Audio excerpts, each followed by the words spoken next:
All right, ladies, this is Alex from Mindful Attraction 2.0, and in today's video, we're going to be talking about why dating advice may not be working on you. And this is something that you see very often, especially with people who are just starting using these tactics, particularly with men, when they use tactics to get women, but it never works on them. And there's a big reason why it doesn't work. All right, so I'm gonna explain to you guys why. A lot of the times you got to be willing to pay the price. That's the first step, all right? Is being willing to be able to pay the price of admission, which is these tactics are not meant to force the issue, but rather to inspire the issue, to inspire what you want out of the guy. So in other words, you cannot make a guy love you, but you could definitely bring it out of him if the potential was there. Humans are not creatures that you can just manipulate. Humans are people that you can influence. Now, the circumstances that you create will definitely make it so that it will either work or not work. But the point is that you cannot really control humans. That's the first thing, being able to pay the price, because he may not like you. For example, when I teach you guys that you gotta create space, a lot of the space is not just to make him miss you, but to also help you illuminate to you what the reality is, that he may not like you. And a lot of the times, a lot of women have this thing that Tyler from RZ used to call reverse supplication, which is you act like you're not interested just to get a response from them. All right, and that's not going to work, because what's going to happen is that you're going to say things but to get a reaction. For example, it's kind of like saying a joke. You say a joke like saying, what's the worst time to have a heart attack? And you're like, during the game of charades, ha ha ha, and you can laugh, right? But then the reverse application is saying a joke like saying, what's the worst time to have a heart attack? And then, like, during the game of charades, you laugh, right? But then you have an eye open, seeing that the person is laughing. Like, you're not just saying the joke because it's funny to you. You're saying it just to get a reaction. So a lot of this is observing yourself wanting to force the issue, because if that's the case, then none of this is going to work, because the guys are going to be able to see through it.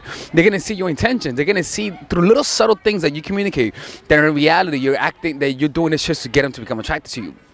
So the way to hide those things, those signals that you're communicating, is not through working harder to hide them, because the harder you work to hide it, the harder you work to suppress it, the more it's going to show. But rather, what you have to do is observe yourself really looking for an outcome, and then letting go of the outcome. Being okay with him not liking you, because that's the point of all of this.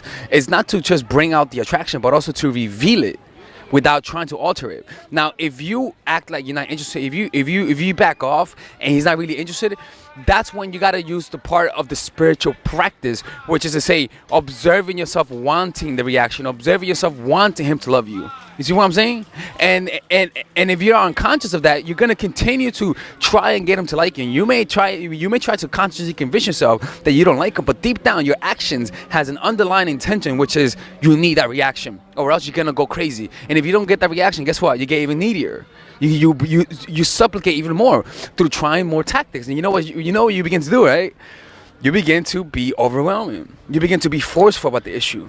And that's all because you're looking for an outcome. So you gotta be willing to pay the price. You gotta be willing to accept that he may not really like you. You see, because the best to be really attractive is not about getting everyone to like you, but rather being able to be okay with somebody not liking you. That's what real confidence is all about. It's not about making people like you, but rather being okay with not being liked, because they don't define you. And the issue is that if you don't understand this concept, you're gonna be continually going through from pain to pain, because you're continually be rejected, and that's how it is, man. You gotta be able to pay the price and know what you're getting yourself into. Know that he may reject you. Know that you may not get the outcome that you have in mind. And if you're not okay with that, then there's the door for you to practice the spiritual practice, which is observing the neediness in you. Because when you notice yourself wanting a reaction, right?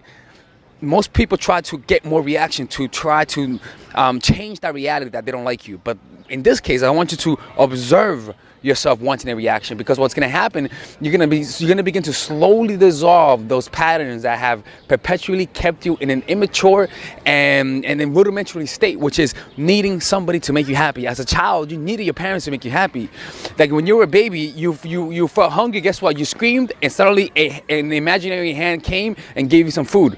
In life, that's not how it is. In life, you cannot complain your way out of your problems. But because most people stay in that state, which is needing other people to make them happy, they have an immature emotional intelligence. They have low emotional intelligence. So through bringing self-awareness to your neediness, through bringing self-awareness to your sources of happiness, by observing it and detaching yourself from the outcome, even if it's good, even if actually good things are happening, you want to detach yourself from it.